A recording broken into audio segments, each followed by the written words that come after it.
আসসালামু আলাইকুম ওরহমতুল্লাহি ওবারাকাতুহু। প্রিয় দিনী ভাই ও বোন, কখনো কি এমন হয়েছে আপনি অনেক কষ্টের মধ্য দিয়ে যাচ্ছেন, কিন্তু কাউকে কিছু বলতে পারছেন না? রাতের অন্ধকারে যখন সবাই ঘুমিয়ে পড়ে, তখন আপনি একা বসে আল্লাহর কাছে দোয়া করেন, চোখের পানি নীরবে গড়িয়ে পড়ে, আর মনে মনে বলেন, হে আল্লাহ, আর কতদিন?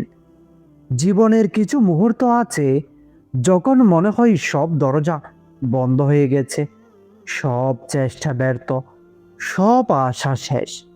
কিন্তু ইসলাম আমাদের একটি আশ্চর্য সত্য শিখিয়েছে: আল্লাহ কখনো তার বান্দাকে কষ্টের মধ্যে ফেলে রেখে দেন না, বরং অনেক সময় কষ্টের শেষ হওয়ার আগে আল্লাহ কিছু বিশেষ আলামত দেখাতে শুরু করেন। এই আলামতগুলো বুঝতে পারলে একজন মুমিনের হৃদয়ে নতুন আশা জন্মায়।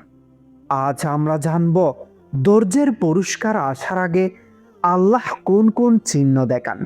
তো ভিডিওটি শেষ পর্যন্ত দেখুন, কারণ শেষের আলামতটি এমন যা অনেকেই বুঝতে পারে না। প্রথম আলামত: হঠাৎ হৃদয়ে অদ্ভুত শান্তি অনুভব হওয়া।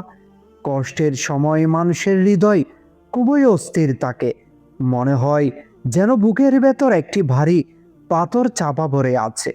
কিন্তু ধৈর্যের পুরস্কার কাছে আসতে শুরু করলে আল্লাহ বান্দার হৃদয়ে এক অদ্ভুত প্রশান্তি ঢেলে দেন।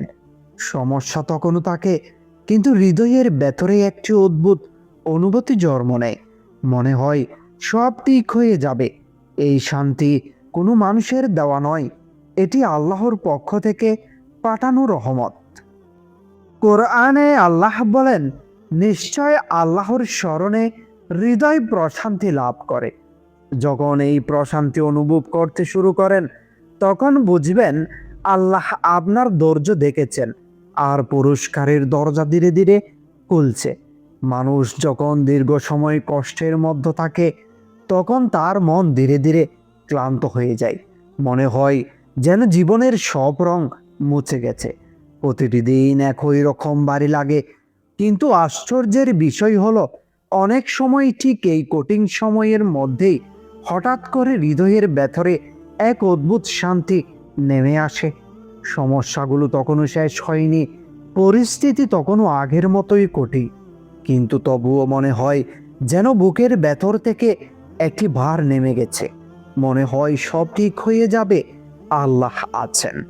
এই অনুভূতিটা কোনো মানুষের তৈরি করতে পারে না, এটি আসে আল্লাহর পক্ষ থেকে। কারণ যখন একজন বান্দা দীর্ঘ সময় ধৈর্য ধরে, আল্লাহ তার হৃদয়কে ভেঙে যেতে দেন না, বরং তিনি তার হৃদয়ের ভেতরে এমন এক প্রশান্তি ঢেলে দেন যা তাকে আবার নতুন করে বাঁচার শক্তি দেয়। অনেক আলেম বলেন, এই শান্তি আসলে একটি সংকেত। এটি সেই মুহূর্তের শুরু যখন আল্লাহ বান্দার জীবনের কঠিন অধ্যায় ধীরে ধীরে শেষ করতে শুরু করেন। দ্বিতীয় আলামত: আল্লাহকে আরো বেশি মনে পড়তে শুরু করা। অনেক সময় কষ্টর আগে মানুষ আল্লাহকে তেমন মনে করে না, কিন্তু যখন ধৈর্যের পুরস্কার কাছে আসে, তখন আল্লাহ নিজেই বান্দার হৃদয়কে তার দিকে ফিরিয়ে দেন। হঠাৎ করে নামাজ পড়তে ইচ্ছে করে, দোয়া করতে ভালো লাগে, কোরআন শুনলে হৃদয় নরম হয়ে যায়। আগে যেই সব কাজ করতে আলসেমি লাগতো, সেগুলো এখন করতে ভালো লাগে। এটি কোনো কাকতালীয় ঘটনা নয়, এটি সেই সময় যখন আল্লাহ বান্দাকে তার আরো কাছে নিয়ে আসেন। কারণ আল্লাহ চান যখন সুখ আসবে, তখন তার বান্দা যেন তার কাছেই থাকে। কখনো কি খেয়াল করেছেন, কিছু সময় আসে যখন মানুষ হঠাৎ করে আল্লাহকে বেশি মনে করতে শুরু করে। আগে হয়তো নামাজ পড়তেন ঠিকই, কিন্তু হৃদয় তেমন নরম হতো না। কিন্তু এখন নামাজে দাঁড়ালে বুক কেঁপে ওঠে, দোয়া করতে গেলে চোখ ভিজে যায়, কোরআনের আয়াত শুনলে মনে হয় এই কথাগুলো যেন আপনার জন্যই বলা হয়েছে। এই পরিবর্তন হঠাৎ হয় না, এটি তখনই হয় যখন আল্লাহ নিজে বান্দাকে তার দিকে টেনে নেন। কারণ আল্লাহ চান যখন তার বান্দার জীবনে সুখ আসবে, তখন সেই যেন আল্লাহকে ভুলে না যায়। তাই সুখ দেওয়ার আগে আল্লাহ বান্দার হৃদয়কে নিজের সাথে আরো গভীরভাবে যুক্ত করে দেন। এটি আসলে আল্লাহর সবচেয়ে বড় রহমতগুলোর একটি। কারণ পৃথিবীর সুখ সাময়িক, কিন্তু আল্লাহর সাথে সম্পর্কই মানুষের প্রকৃত শক্তি। তৃতীয় আলামত, জীবনের বড় পরীক্ষা আসা। অনেকেই এই আলামতটা বুঝতে পারবেন না।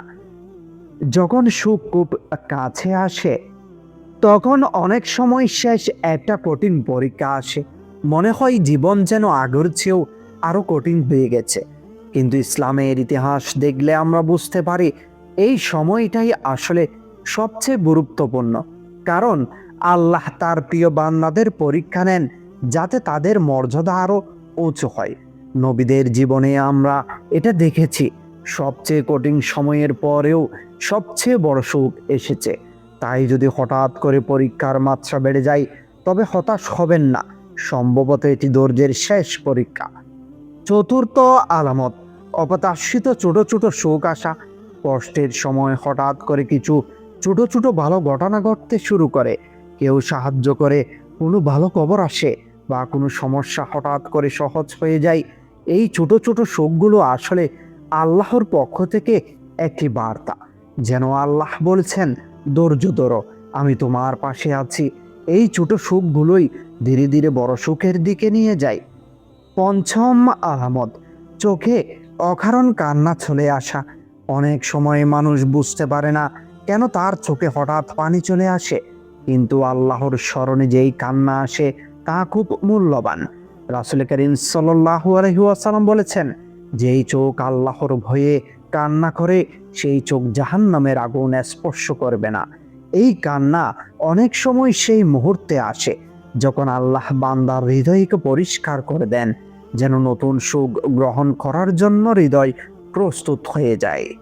সবচেয়ে বড় আলামত হলো মানুষ হঠাৎ বুঝতে শুরু করে কেন তার জীবনে এত কষ্ট এসেছিল। আগে যেই ঘটনাগুলোকে অভিশাপ মনে হয়েছিল, পরে বুঝতে পারে সেগুলো আসলে ছিল আল্লাহরই পরিকল্পনা। কিছু মানুষ হারিয়ে গেছে, কিছু সুযোগ চলে গেছে, কিছু স্বপ্ন ভেঙে গেছে, কিন্তু পরে দেখা যায় সেই হারানো জিনিসগুলোর জায়গা আল্লাহ আরো ভালো কিছু দিয়েছেন। তখন মানুষ উপলব্ধি করে আল্লাহ কখনোই বান্দার ক্ষতি চান না, তিনি শুধু সঠিক সময়ের অপেক্ষা করেন। যদি আজ আপনার জীবন খুব কঠিন মনে হয়, যদি মনে হয় আপনার দোয়া কেউ শুনছে না, তবে হতাশ হবেন না। কারণ অনেক সময় সবচেয়ে অন্ধকার রাতের পরেই সবচেয়ে সুন্দর সকাল আসে। হয়তো আপনার জীবনেও সেই সকাল খুব কাছে। তাই ধৈর্য ধরুন, আল্লাহর উপর ভরসা রাখুন, কারণ আল্লাহ কখনো ধৈর্যশীলদের পুরস্কার নষ্ট করেন না।